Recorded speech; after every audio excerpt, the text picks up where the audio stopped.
Do we really need a vaccine? Or should we just strengthen our immune system?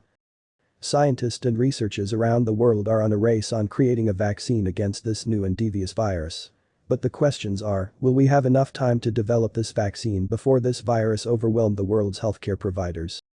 Is this the only solution, or we already have people who have found a better way using available drugs and to combat this disease?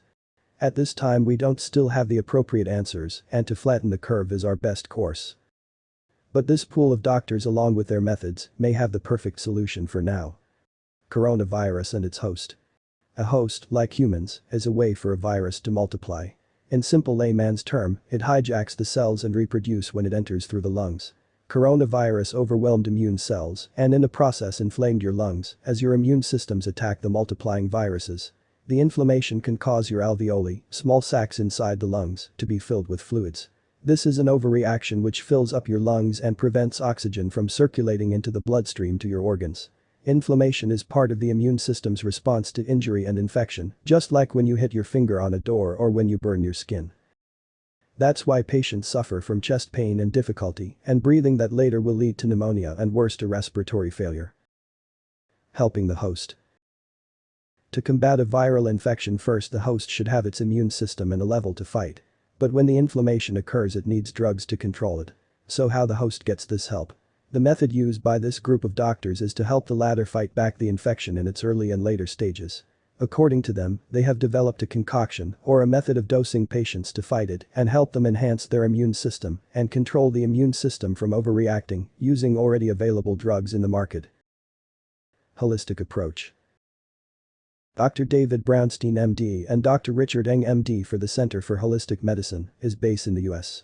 They've been helping COVID patients for the last 6 weeks and were successful via the use of supplements like vitamins A, C and D and following an unconventional protocol that helped numerous patients to help their immune system.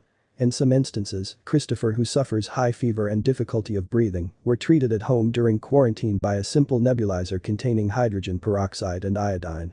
This must be true because it contains extra oxygen atom that makes it dangerous to virus by killing the cell that produced them.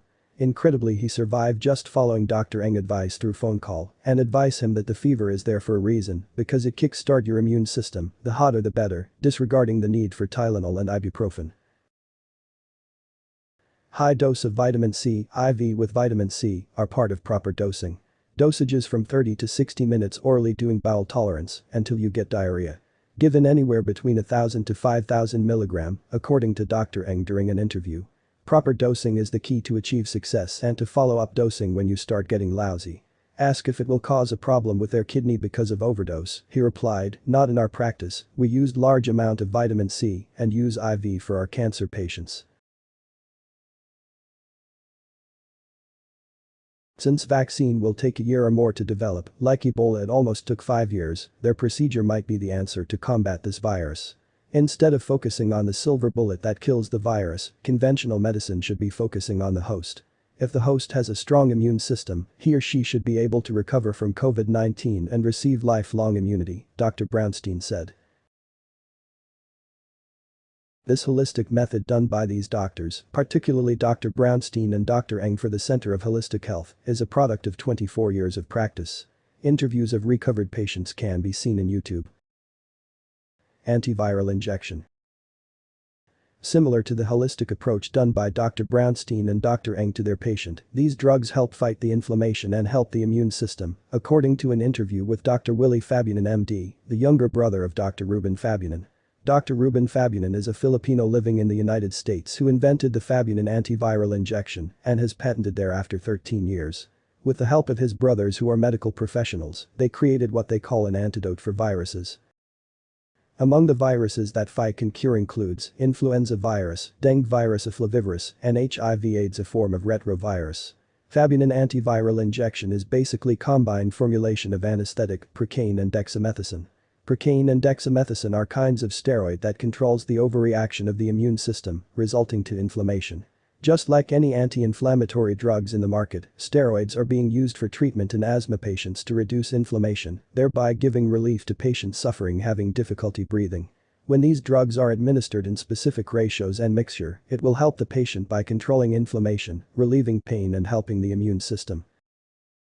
These steroids were also used during SARS and MERS infections years ago, and in other countries, new studies are now directing scientists using dexamethasone for COVID patients. But unfortunately in the Philippines the FI was pending approval by the FDA, and the Fabunans are still waiting.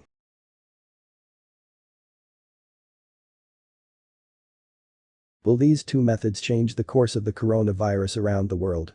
We need to understand that these medical professionals have years of experience in their field. In the process, they have seen great results in their methods of handling human immunity to viruses. On the other hand, some of the methods are still disputed by conservative doctors. Anybody who's making specific medical claims needs to supply a quality body of evidence, says David Stukas, an immunologist at Nationwide Children's Hospital in Ohio. John Mellors, chief of infectious diseases at the University of Pittsburgh, it's really important to investigate before taking claims at face value. So far, says, no randomized clinical trials have shown vitamins or natural remedies to be effective in treating or preventing COVID-19. All these lead us to these questions. Does our main goal is to slow down the deaths and infections until all of us are wiped out? Will these halt the effective pandemic and flatten the curve?